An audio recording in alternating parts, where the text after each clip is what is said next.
오늘 우리에게 주시는 하나님의 말씀은 사도행전 26장 24절로 32절까지의 말씀입니다. 우리 한 절씩 교독하고 마지막 절은 같이 읽겠습니다. 바울이 이같이 변명하매 베스도가 크게 소리내어 이르되 바울아 네가 미쳤도다. 네 많은 학문이 너를 미치게 한다 하니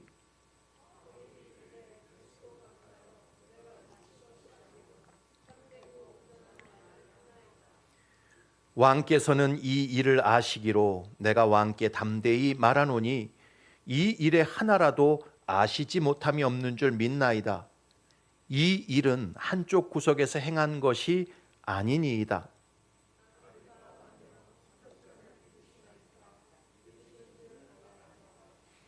아그리빠가 바울에게 이르되 네가 적은 말로 나를 권하여 그리스도인이 되게 하려 하는도다.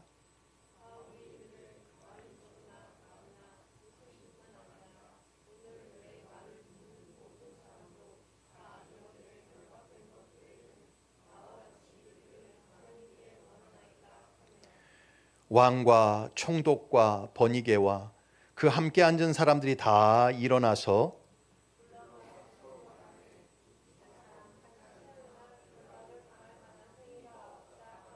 32절 이에 아그리빠가 베스도에게 이르되 이 사람이 만일 가이사에게 상소하지 아니하였더라면 석방될 수 있을 뻔하였다 하니라. 아멘. 할렐루야.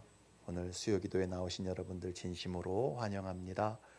3일 동안 얼마나 무덥고 하시는 일로 지치셨습니까? 오늘 말씀과 기도를 통해서 영혼이 새 힘을 얻는 은혜가 있기를 축원합니다. 옆 사람과 인사합시다. 사랑합니다. 감사합니다. 오늘도 은혜 받으십시오.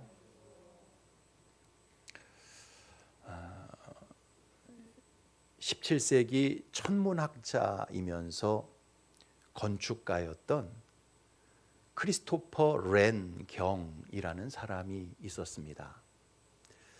이 사람의 설계를 통해서 영국의 성 요한이라는 아주 큰 교회가 지어지게 되었어요. 이 크리스토퍼 렌 경이 성 요한 교회의 건축 책임자였던 것이지요. 하루는요, 건축이 한창 진행되어질 때 그 건축 현장에서 목수일을 하는 3명의 인부에게 이 크리스토퍼 렌 경이 동일한 질문을 했어요. 당신은 지금 무엇을 하고 계십니까? 왜 여기서 목수일을 합니까? 이 질문을 똑같은 목수 3사람에게 각각 물어봤어요. 그랬더니 첫 번째 일하던 목수가 무슨 얘기입니까? 여기서 왜 일하겠습니까? 먹고 살기 위해서 제가 지금 이 일을 하는 것이지요. 그렇게 대답을 했습니다. 두 번째 목수는요, 아이고, 제 직업이 목수니까 당연히 여기서 지금 목수 일을 하는 겁니다. 세 번째 사람은요, 저는 지금 하나님의 교회를 짓기 위해서 이 일을 하고 있습니다. 그렇게 대답을 했어요. 여러분, 3사람은요, 겉으로 볼 때 다 똑같은 목수의 일을 하고 있었어요. 나무를 자르고 망치질을 하고 자로 긋고 큰 성 요한이라는 교회를 짓는 동일한 목수 일을 하고 있었어요. 하지만 자기가 어떤 사람인지 자기 정체성에 대한 인식은 3사람이 다 달랐습니다. 첫 번째 목수는요, 스스로를 식충이로 인식했어요. 벌어먹고 사는 존재. 그래서 거기서 더 이상 먹을 게 안 나오면 오늘이라도 당장 목수일을 그만둘 사람이었습니다. 두 번째 사람은요, 자기 자신을 직업인으로 인식했어요. 그래서 돈 더 많이 주는 직업이 있으면 얼마든지 그 직업으로 바꿀 수 있는 사람이었습니다. 세 번째 목수는요, 사명자로 인식했어요. 내가 단순히 하루 노동해서 하루 버는 사람이 아니라 나는 지금 하나님의 교회를 짓고 있다. 스스로를 사명자로 인식했습니다. 그래서 그 세 번째 목수는요, 그 교회를 완성할 때까지 끝까지 그 자리를 떠나지 않고 그 일을 할 사람이었던 것입니다. 여러분, 세상 모든 일이 다 그렇습니다. 겉으로 보여지는 외적인 형태, 외적인 모습이 중요한 게 아니에요. 보이지 않는 내면의 정체성, 내가 누군가, 나는 무엇을 하는 사람인가, 이 정체성이 중요한 것입니다. 교회 사역도 마찬가지예요. 내가 하는 그 교회 사역, 그 봉사의 자리 왜 감당하십니까? 여러분은 무슨 동기로 교회 나와서 이런저런 봉사를 하십니까? 내 취미에 잘 맞아서 그거 봉사하세요? 그렇다면 그 사람은 지금 하나님을 섬기는 게 아니라 본인 취미 생활하는 것입니다. 사례비 주기 때문에, 페이 주기 때문에 그 봉사하는 거예요? 그러면 그 사람은 지금 밥벌이 하는 거죠. 아르바이트 하는 것입니다. 하나님이 내게 이 일을 맡기셔서 봉사하십니까? 그렇다면 그 사람은 진정 하나님을 섬기는 것이고요, 하나님 앞에서 자기의 사명을 감당하고 있는 것입니다.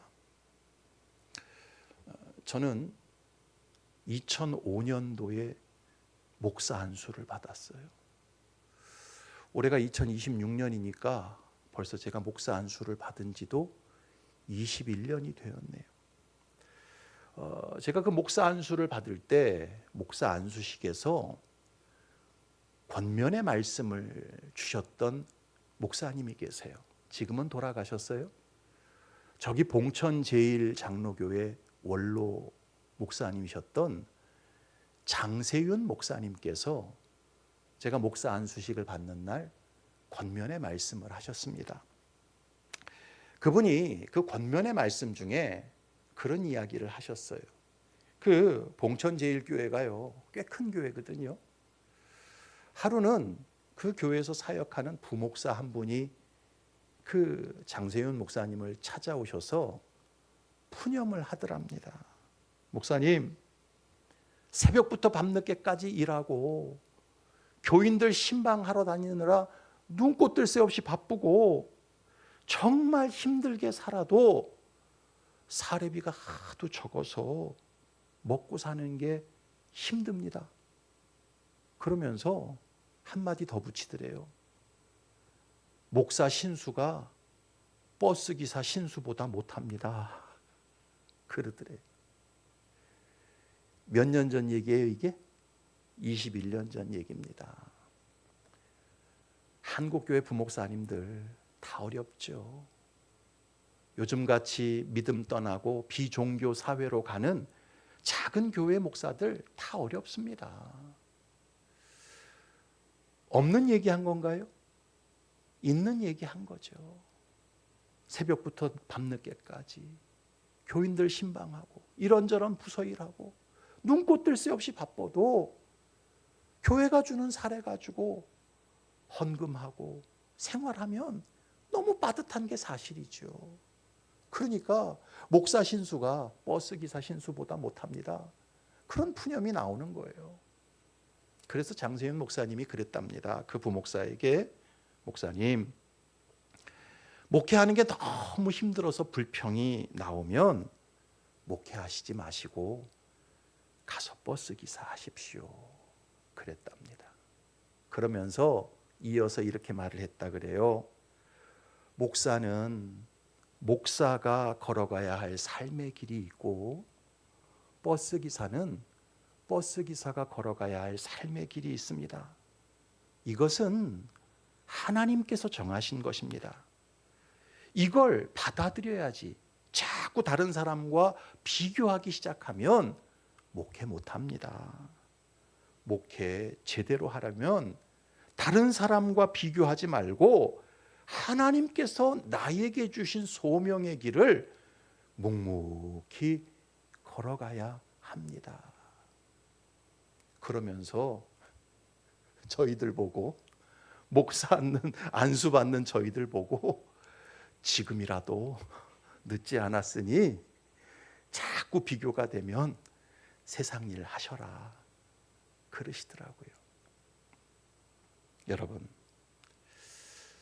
제가 거룩한 세마포교회 부임한 지가 올해로 만 13년째입니다. 제가 이 교회 부임해서 참 행복하고 좋았던 추억들도 많았고요. 또 생각해 보면 답답하고 힘들었던 일도 꽤 있었습니다. 그 답답하고 힘들었던 일들을 다 꺼내서 말하고자 한다면 밤을 새서 말을 해도 부족할 겁니다. 그러나 굳이 목사는 그런 이야기 할 필요가 없어요. 왜냐하면 저는 하나님께 부름받은 사람이기 때문입니다. 할렐루야. 하나님께서 저에게 너 거룩한 세마포교회 잘 세워놓거라, 그 사명을 제가 받았기 때문입니다. 여러분, 그 사명 감당하다 보면요, 별별 일을 다 겪게 됩니다. 그런데 그 별별 일을 겪으면서 자꾸 후회하고 원망하고 불평하고 아쉬워하는 것은요, 결코 사명자의 자세가 아닌 것입니다. 사명자는요, 하나님 앞에서 좌고우면하지 말아야 합니다. 사명자는요, 하나님 앞에서 다른 사람과 자꾸 비교하지 말아야 돼요. 사명자는요, 내가 선택한 이 길에 대해서 후회하지 말아야 합니다. 사명자는요, 나를 부르시고 이곳에 세우신 하나님의 뜻만을 생각하면서 그 뜻을 향해 불도저처럼 밀고 나아가야 합니다. 할렐루야. 오늘 본문에 보면 아그리빠 왕과 버니게와 베스도 총독과 수많은 고관 대작들 앞에서 이 바울의 변론과 간증이 다 끝이 나게 됩니다. 그리고 마지막에 바울은요, 아그리빠 왕을 향해서 뭐라 그래요? 예수 믿으라고, 당신 선지자 믿지 않냐고, 예수 믿으라고 강하게 권면을 합니다. 그러자 아그리빠 왕이 뭐라고 대답해요? 28절 읽어봅시다. 시작. 네가 적은 말로 나를 권하여 그리스도인이 되게 하려 하는도다. 뭔가 찔렸어요. 뭔가 겸연쩍습니다. 그런데 당장 믿기는 싫으니까 네가 몇 마디 말로 나를 그리스도인 되게 하려고 아주 그냥 나를 혹하게 하는구나. 그러면서 바울을 향해 타박을 합니다. 자, 그러자 바울이 뭐라고 외칩니까?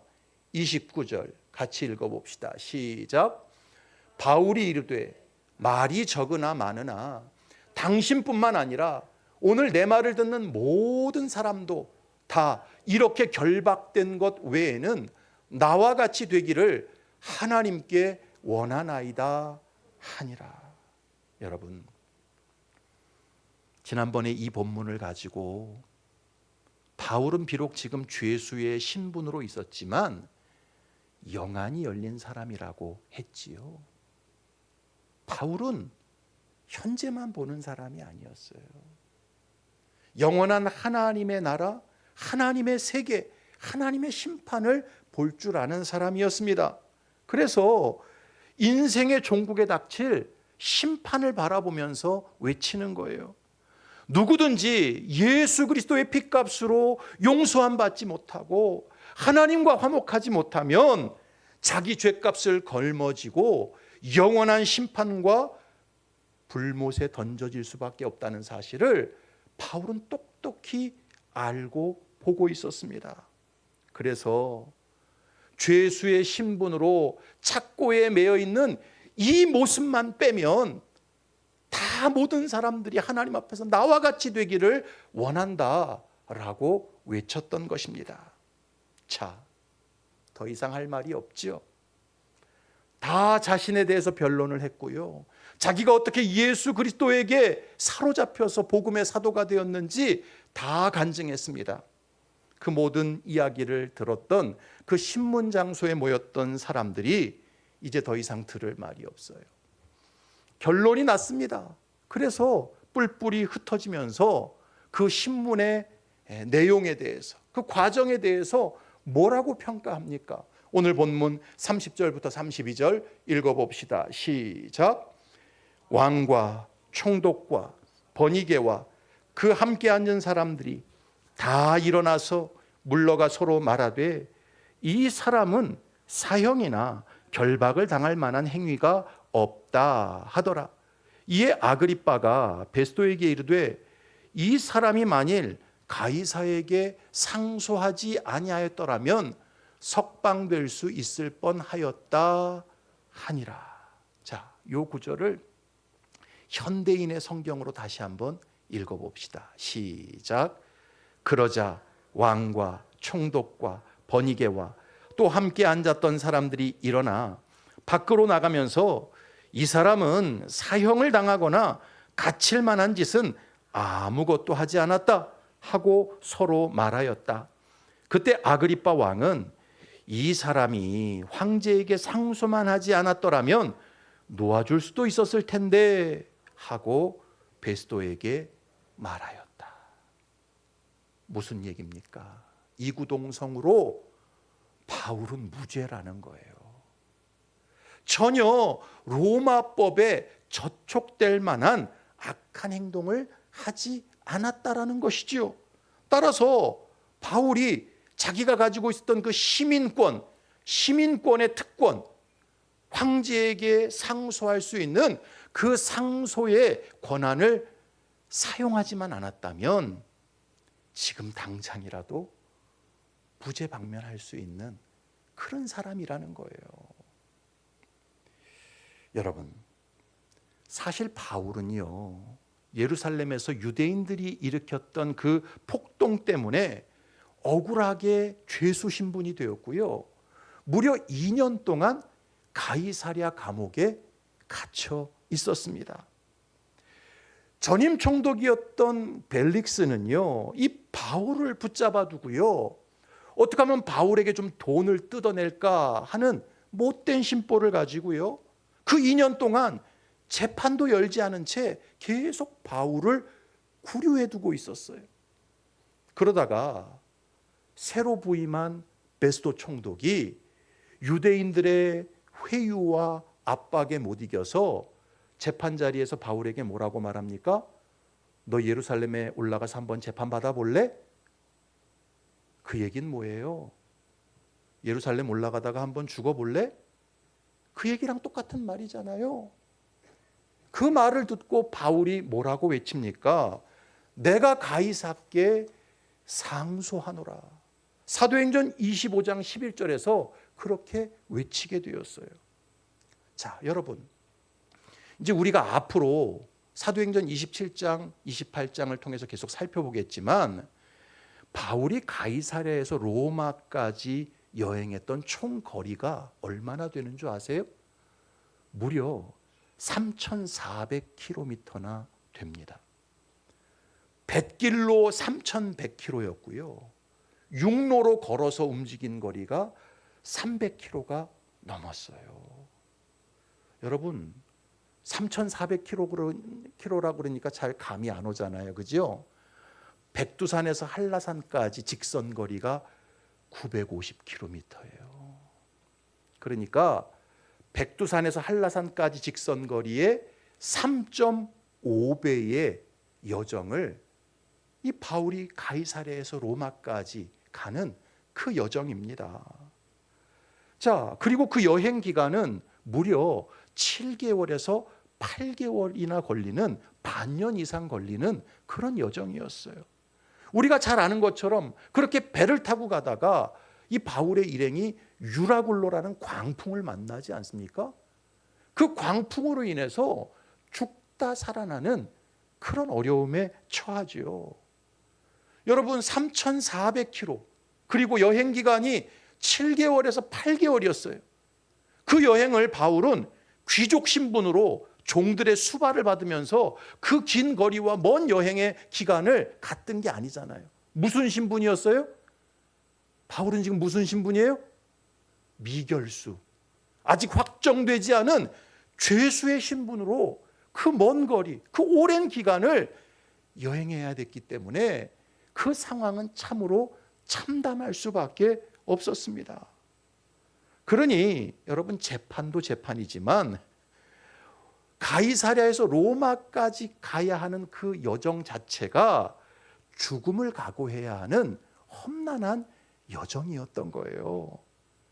그래서 오늘 본문에 나오는 아그리빠 버니게 고관 대작들이 바울을 보면서 혀를 차면서 쯧쯧쯧 하면서 말을 하는 겁니다. 야, 아쉽다. 바울의 이야기를 들어보니까 바울은 무죄인데 황제에게 상소만 안 했어도 당장 풀어줄 수 있는데 어떻게 하면 좋냐 바울아.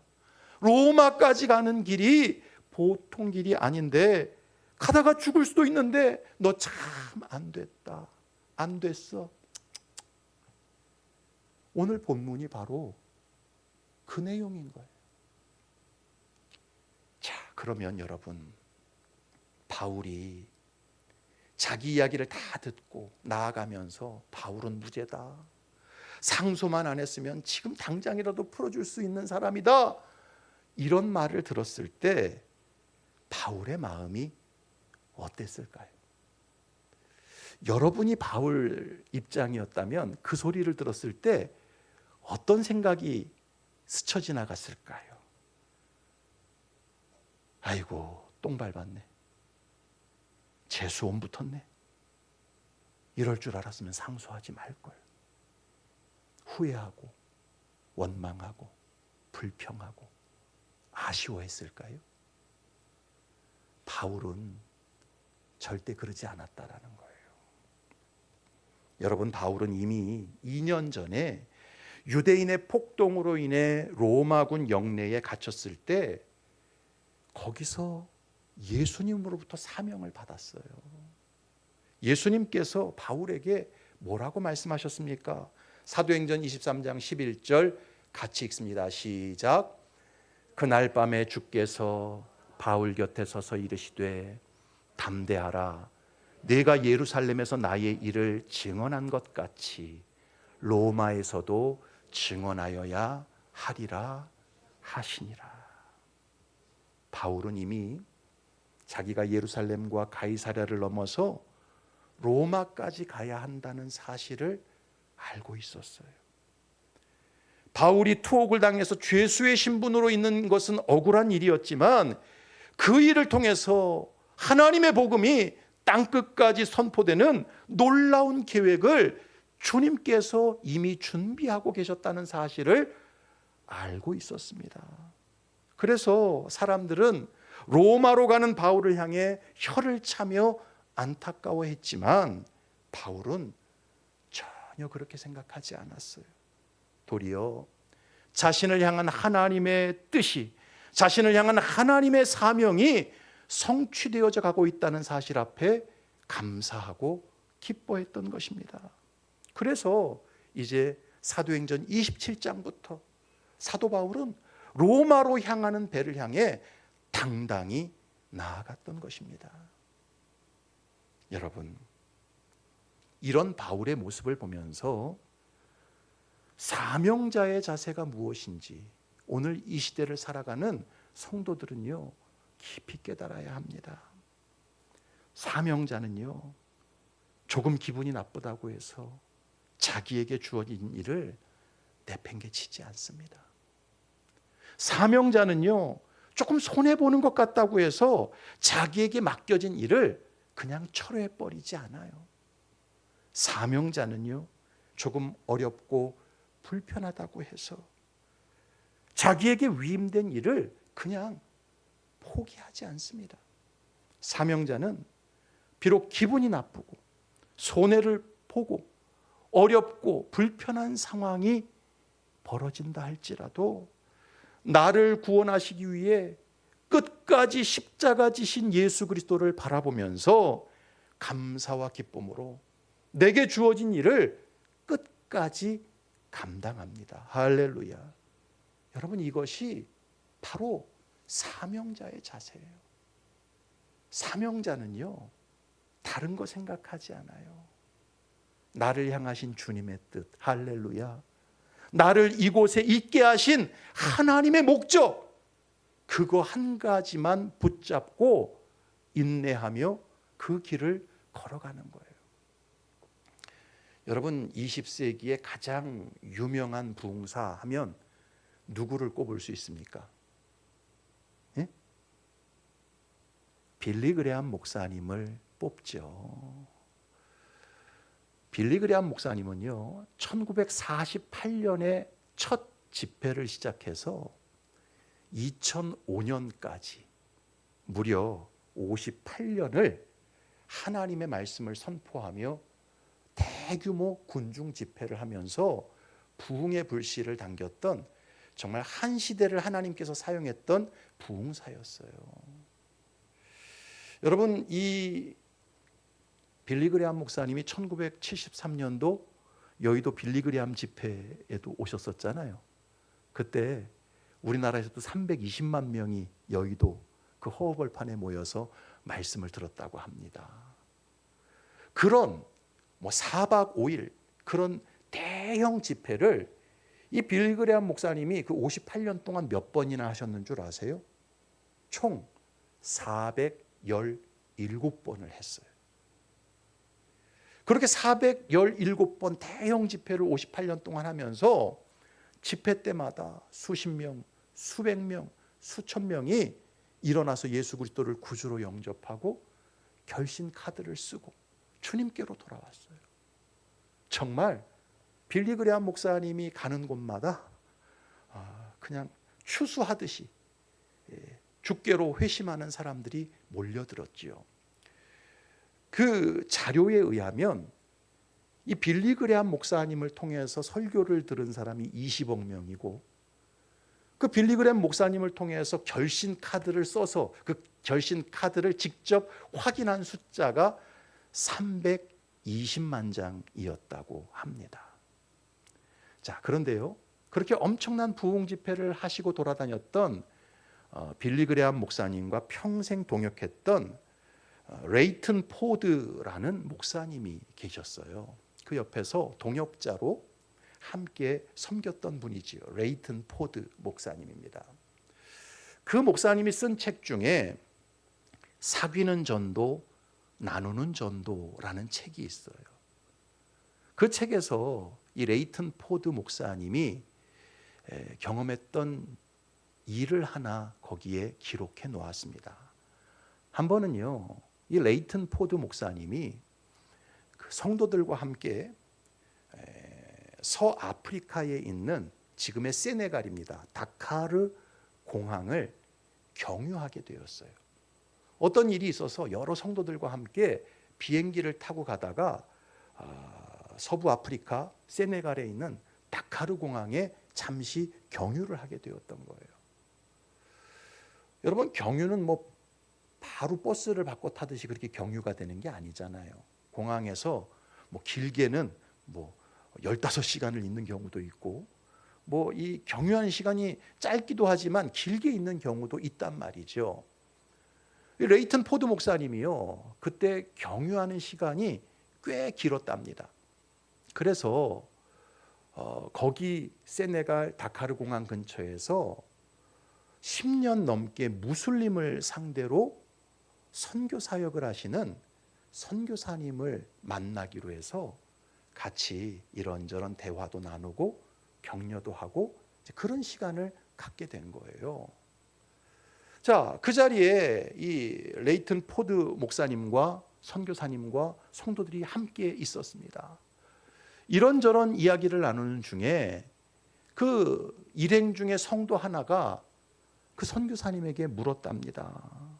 선교사님, 선교사님께서는 여기서 10년을 사역을 하셨다고 하셨는데 그러면 그 10년 동안 선교사님은 몇 명의 회심자를 얻으셨습니까? 이렇게 물은 거예요. 여러분, 그 질문을 하는 성도는 우리 빌리그레함 목사님 집회에 늘 스태프로 섬기는 그런 성도였어요. 그러니까 그 빌리그레함 목사님 집회할 때마다 뭐 수십 명, 수백 명, 수천 명 회심하는 모습을 늘 봤을 거 아니에요. 그러니까 이제 그런 생각을 딱 전제하고 아유, 선교사님 여기서 10년 사역하셨는데 그 10년 동안 몇 명의 회심자를 얻으셨습니까? 그렇게 물었던 거예요. 그랬더니 그 프랑스 선교사님이 하나, 둘, 한 3명 정도 얻었습니다. 그렇게 대답을 했어요. 그랬더니 그 질문한 사람 말고 그 옆에 있던 사람들이 옆에 있는 사람이 기가 차다는 표정을 지으면서 선교사님, 그러면 도대체 무엇 때문에 여기에 계시는 거예요? 이렇게 말을 한 거예요. 무슨 뜻입니까? 10년 동안 고작 3명 회심자 얻으려고 여기서 선교사님의 인생을 그렇게 낭비하고 계시는 것입니까? 요 말인 거예요. 참 당돌하죠. 참 교만하죠. 참 사람 마음 후벼 파는 그런 질문을 그 일행 중에 한 사람이 한 거예요. 그때 10년 동안 선교사로 계셨던 그 선교사님께서 당황하지 않고 온유하면서도 담대한 모습으로 이렇게 대답했답니다. 제가 왜 여기 있느냐고요? 그것은 예수님께서 나를 이곳에 두셨기 때문입니다. 오직 그 이유 때문에 제가 여기에 있습니다. 레이튼 포드 목사님은 그 말을 듣는 순간 망치로 머리를 한 대 맞는 느낌이었답니다. 너무나 부끄러웠답니다. 그때 우리가 하나님 앞에서 사명을 감당한다는 게 무엇인지 그 본질을 분명히 깨달을 수 있었노라고 그 책에 기록했어요. 사랑하는 성도 여러분, 제가 거룩한 세마포 교회에서 목회하는 이유는 다른 이유가 없습니다. 만왕의 왕이신 예수님께서 저를 이곳에 두셨기 때문입니다. 그리고 여러분이 이 교회에서 장로, 권사, 집사, 성도로 있는 이유도 다른 이유가 없어야 합니다. 만유의 주제이신 예수님께서 여러분을 이곳에 두셨기 때문입니다. 할렐루야. 사명자는요, 다른 걸 생각하지 말아야 합니다. 오직 나를 이곳에 두신 주님의 뜻만을 생각해야 합니다. 그리고 그 뜻을 이루기 위해서 때로 자존심 상하는 일도, 때로 손해나는 일도, 때로 어려운 일들도 다 이겨내고 극복해야 되는 거예요. 감사와 기쁨으로 주님께서 맡기신 그 길을 걸어가야 합니다. 그렇게 주님의 뜻만을 생각하고 죽도록 충성하는 자녀들에게 하나님께서는 생명의 면류관을 주시는 것입니다. 바라기는 저와 여러분들이 나를 향하신 주님의 뜻을 분명히 깨닫고 어떤 후회나 원망이나 불평이나 아쉬움 없이 내게 맡겨진 사명의 길을 기쁨과 감사함으로 묵묵히 걸어가는 참된 사명자들 다 되실 수 있기를 주님의 이름으로 축원합니다.